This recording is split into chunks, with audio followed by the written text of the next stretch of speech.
brothers and sisters, man, back in the land of the living. Um, Real quickly, while I do have a little bit of time on my hands, um, just kind of want to share my testimony with you guys for a brief moment. Um, why am I sharing my testimony, and why do I feel like it's necessary for me to do it?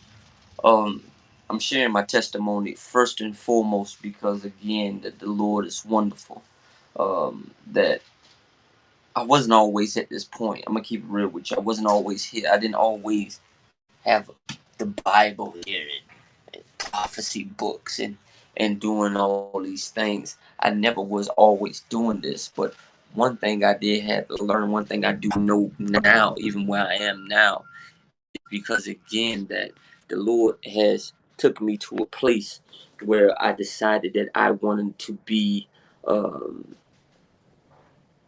I was transparent in the world.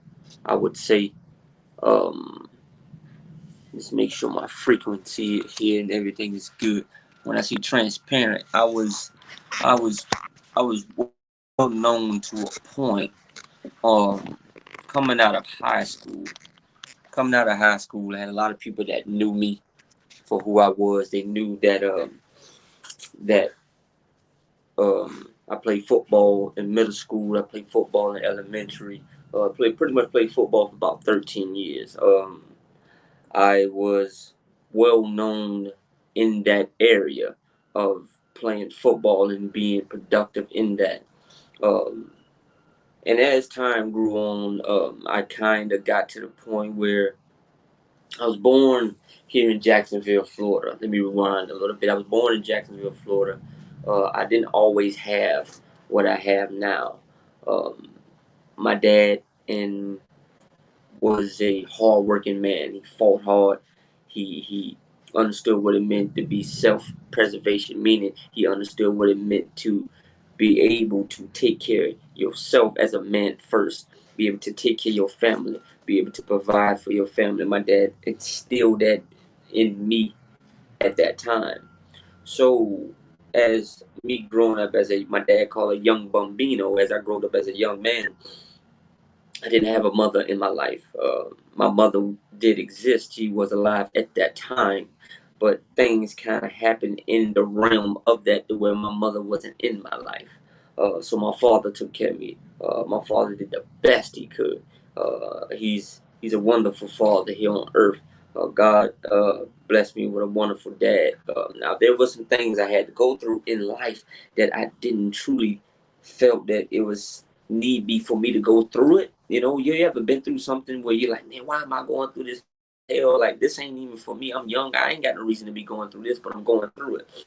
So, I went through that. I went through some trials and tribulations. I went through some real hardships in my life. And when that happened, and when those things happened, it kind of instilled in me that I need to understand that this world can flip on you. Very things in life can flip very fast if you're not truly understanding that we are here, we are on this earth as humans, right? The Lord created us in his image, but he never said that we wasn't going to have trials and tribulations. He never said that we weren't going to go through some things. He never said that this, that, and the third wasn't going to happen, but it happens. So, I went through some hardships in life with my father, but it built me up to be the man that I am right now. It built me up to be strong. It built me up to have some endurance. It built me up to understand that uh, I don't have to um, live in this world and go through so many trials and tribulations in my life and don't have to worry about something. First and foremost, I want you guys to do this. This is HAPS, HAPPS. This is a new app, streaming app that I will be using. I want you to go on Marketplace, go to your, if you have Android, and go into Marketplace, download HAPS, HAPPS app.com. Download it, subscribe right here, and you will get notifications when I go live. And if it's on your heart, support my ministry here as well, because I'm using other platforms to decrease out of Facebook, but I have invested some time in it, so I still will be there, but I will be going live off this platform so it can get there. So download the app. It's HAPS, HAPPS. You should see the ticker going up on the top of the screen. So let's get back to it. So yeah, so like I said again, born on the east side of Jacksonville. If anybody know about anything that's called the east side, uh, it's hard. It wasn't always easy. It was a lot of things I had to go through. I had to fight to keep nice pair of shoes on my feet. I had to fight for this. I had to fight for that. So there was always something that I did have to go through to battle to get to the next day. Um, I was counted out early. I was counted as an ESC student, as a student that didn't have the attention span to be able to grasp the little things, didn't have the attention span to be able to do multiplication, add, and all these other different things. I was counted out, and I was counted out early. I was by some of my people as well. When I say my people, meaning my blood, I was counted out by my own bloodline. But at the end of the day, if you see, some people will get it in their life where something like that can really make them turn left, make them flip, and make them just rebel against the world, life, family, situation, everything. But it was something in me that built me to endure that. So now where I am, if I go through something, if I am going through something, the Lord's like, listen, son, like, don't worry about that. I'm sharpening you up. I'm building your faith. I'm building your flesh. I'm building you up with this endurance, because there's some things in life that I'm going to put you through. I didn't know I was going to be an evangelist. I didn't. But I'm here. And we're getting to that and why I am doing what I'm doing. But I got all the way up to this point. Let me check my time here, because I have to go get my son to work. It's 1:12. So after I knew all that and after I seen it, it showed me that, hey, I got to go through life, man. I got to go through this thing. I'm a child. I'm trying to figure it out. It is what it is. Okay, Dad. My faith is trust is in you, because He's my Father. He's supposed to provide. Amen. So that's what it was. So fast forward into middle school, man. Again, that's when I started getting into sports. I was a really good football player. I was very fast, which I'm still fast today. So I went to Arlington Middle School, played football in Arlington Middle School. Really successful at it. Got over to high school, went to Terry Park, south side of Jacksonville. Uh, was really good at football there. Played my freshman year. I was already in varsity, so freshman, junior, sophomore year. Junior year, I tore a ligament in my right ankle. Didn't have that opportunity to play to get to the next level, which was college. I did have offers, but those offers decreased as the injury proceeded, and it was a lot. The tissue was torn a lot deeper than I thought it would be. So right there, mentally, kind of broke me down. I'm like, man, I don't have this. I won't have this opportunity. I don't think that I'm gonna have a chance to do these things.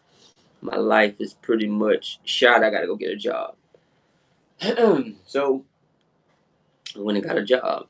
My senior year, I worked at Burger King, still in school, still, trying to find a way out of the hood.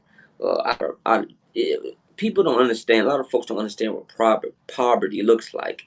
And poverty can be any kind of way. It don't always have to be food. It can be finances. It can be resources. It can be people. It can be housing. It can be so many different things. And it was more on the finance for me than anything. I didn't have what a lot of folks had.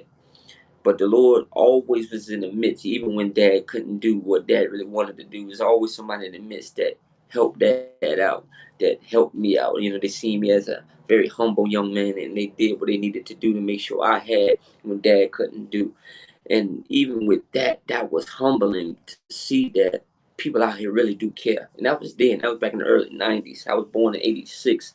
I'm 34 now. And just humbled to see that. Always in the church. Always was in the church, man. When I grew up with my aunties, Auntie Ann was her name, and we used to go to church 4 times a week, man. Monday night, Tuesday, Wednesday night, Bible study. Uh, Thursdays, not so much. Fridays, of course, Friday nights. Saturday, Didn't know nothing about the Sabbath at that time. But Saturdays we did go hit a couple churches here, and then Sunday you already know you in Sunday all day. Sunday all day, man. About sun up to sundown, pretty much in service, man. So I grew up in a Baptist church. I understood what I mean about clapping your hands, man, feet praising the Lord. Testimonies, man. Used to get up, man. I remember when I was young, I used to get up, stand up there and give my testimony. I know what I give my testimony by. I just say, hey, Lord, I just thank the Lord. I thank God for having me here today. I thank God for this, thank God for that. And I went and sat down. That was my testimony. But after all that, we're going to transition into a part two of this, God willing, later on this afternoon. Or if not, I'll try to touch it on tomorrow. Then we're going to jump into the meetup. We're going to jump into how I did backslide, how I did fall away from, I would say, the faith to a point. I wanted to try to live my own life, separated from my father for 5 years. We're going to talk about that. So, all right. So let's just be ready. Be blessed, brothers and sisters. Remember, you can come right here on Haps, subscribe. Right here on Haps, the new platform. Subscribe to me on YouTube at Ramon Street Preacher 904, and follow me on Facebook at Ramon Evangelist Street Preacher.